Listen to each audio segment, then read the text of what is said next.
Minnesota's ranked number 2 for economic opportunity, number 5 for best overall states in America, number 3 for Fortune 500 companies per capita. We have the number 1 ranked airport in the entire United States, and a whole other host of top 10 rankings. And these are just some of the reasons why I choose to live in Minnesota. Now, if you're looking for the perspective from someone who was born and raised here of why I choose to continue living here, then stay tuned to find out why. What's going on, guys? Brandon Archie here, aka your favorite Minnesota realtor, and today I'm going to be giving you guys a Minnesotan's perspective of the main reasons why I choose to continue living in Minnesota. But also make sure to stay to the end of the video because I'm going to be giving you guys my honest opinion of some things that I really don't like about Minnesota that other people may not tell you about. But first, as always, before we get started, if you are thinking about moving to Minnesota, whether it be now or next year, then shoot me an email at brandon@archiehomesgroup.com so that we can schedule a meeting to talk about what it is you're looking for and put together a plan to make your move as smooth as possible. Now, let's get started. All right, so I'd like to start off by saying that I was born and raised here in the Twin Cities, and I've actually been here my entire life. But it actually wasn't until I started this channel back in 2019 that I really started to appreciate Minnesota. Now, I think Minnesota gets a bad, well, I know Minnesota gets a bad rep, mostly because of our winters, and it really deters a lot of people from moving here. Which brings me to my first reason of why, and that is the population. Now, the population here really isn't that big compared to other major cities. In fact, the population of our entire metro area is only the 16th largest in the entire country, while Minneapolis itself is around the 45th largest city. Now, this is major to me because you never feel too crowded anywhere you go. Now, I've been to much bigger cities like Chicago, San Francisco, and Houston, and getting around town is such a hassle with all the constant traffic. Now, I love my space and I've never really been a big city person. Having to constantly be crammed with people and super long commute times drives me absolutely crazy. But that's something we don't have to deal with here because getting around town is super easy and it rarely feels packed with people. It's much more comfortable to move around knowing that you don't have to deal with the big crowds. So reason number 2 would have to be how Minnesota is literally built around promoting an active lifestyle and being outdoors. And when it comes to embracing the outdoors, I really don't think there is a state that does it better than we do, and I truly believe that because we do it all year round.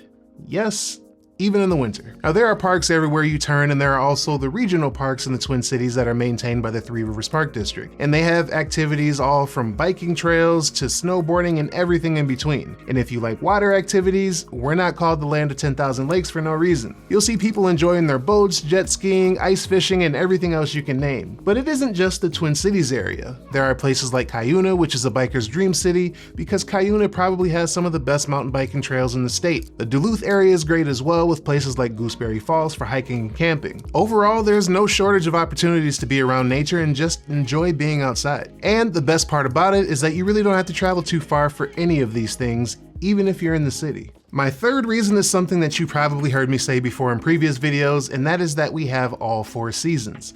Now, honestly, this is something that I just started appreciating more and more as I continue to travel to other places around the US. Again, I know that the main one that people are going to focus on is the winters, but in my opinion, the winter alone does not define Minnesota. For one, the winters are good because it keeps us from being overpopulated, seeing how most people are either scared to move here because of it, or they move out of Minnesota because they're sick of it. And realistically, I feel like our winters here make it so I actually appreciate going on vacations even more. They personally also make me want to do more activities in the summer because I know that we only get a few months of that warm weather. Not only that, fall is my absolute favorite season here in Minnesota because all of the nature gets even more beautiful when the leaves start changing colors. The weather here is very mild and there are so many fall activities as well. Now, I know my people from Texas are probably agreeing with me right now because the vast majority of the people that I help move here from there specifically move here because it's way too hot, which I can personally attest to, seeing how I was just in Houston in April and it was already 87 degrees out and humid. Now, although our winters are cold, it's nice to get a break from that uncomfortably hot and humid summer days. My fourth reason is that it's a great place to raise a family. Now, our education system is ranked fairly high, so if you have school-age kids, then you can trust that they'll get the education they need here. It's also a very family-friendly state, and a lot of the cities in the Twin Cities are geared towards very inviting family-centric activities. There are plenty of things for the kids to do, and we pretty much have every major sports here too if your kids are in sports. Now, after having lived here my entire life and also having a kid myself, I find it very hard trying to picture myself starting a family in any other state. Now, before we get to reason number 5, if you are finding this video helpful, then please make sure to hit that like button for me, and don't forget to stick around if you want to find out a few things that I'm not so fond of about Minnesota. And if you also live in Minnesota, then leave a comment below on some of the reasons that are keeping you here, or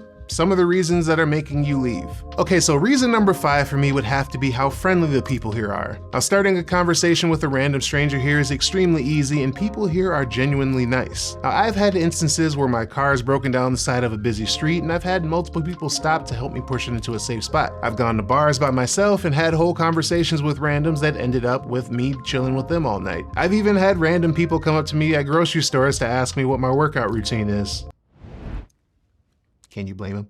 Overall, most people here will greet you with a smile and help you in your time of need. You can feel pretty confident going places by yourself and having some kind of conversation with someone without feeling weird about it. But I also do have a flip side to this one, which I'll talk about now. Okay, so the one thing that I never want to do is make it seem like Minnesota is this perfect place with unicorns dancing all around and nothing is negative. I'm sure that's not why you guys watch my videos. So with that being said, let's talk about a few of my honest opinions on some of the things I just don't like about Minnesota. So one thing about Minnesotans is that although we are very nice people, it can be hard for new people to get into our inner circle. Now, what do I mean by that? Well, you see, there's a saying about us that goes like this: Minnesotans will give you directions anywhere but their house. You see, most Minnesotans were born and raised here, meaning that a lot of us have close friends that people we went to school with, or sometimes even coworkers of ours. And seeing how we have such strong relationships with the people that we already know, it can be very hard for someone new to break into that fold. Now, I know that when I look at my current group of friends specifically, that my inner circle are either people that I went to school with or friends of my friends. Now, it's almost like Minnesotans get weary just letting any new person into their lives unless they have some type of endorsement from someone that they already are close with. Now, this can sometimes make it hard for people moving here to form close bonds with people, but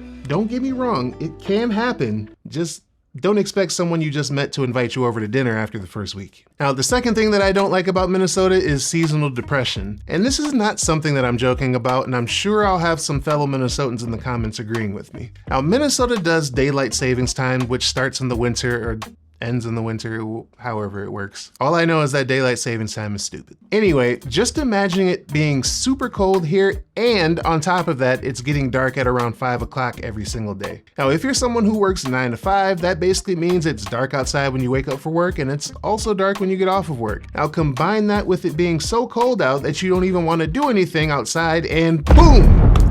Perfect recipe for seasonal depression. Now, believe it or not, a lot of people here experience seasonal depression during the winter, and it can be a little rough sometimes. A lot of times you can find yourself with low energy and just not wanting to be active during the winter. Most of the time you don't even realize it's happening until you get a nice sunny day out and all of a sudden you feel so energized with energy. During the winter, it's important to not isolate yourself in the house all day because it will drive you crazy. There are still multiple events throughout the year here that embrace our winters, and I fully suggest people getting out and staying active during this time. The third thing that I really don't like is that there really isn't anything to do outside of the Twin Cities. Now, in one of my most recent videos, I explained that when a Minnesotan refers to the Twin Cities, we're actually referring to the entire metro area surrounding Minneapolis and St. Paul, which covers about a 30-minute radius.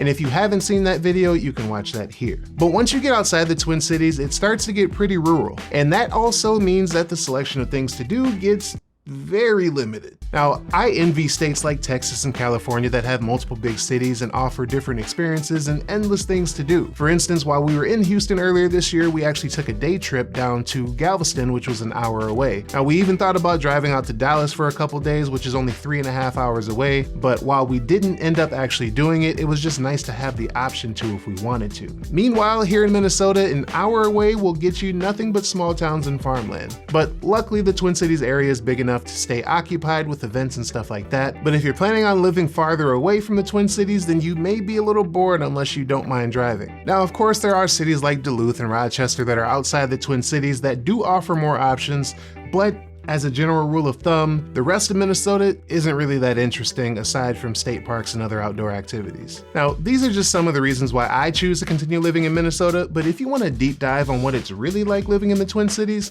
then you should watch this video next.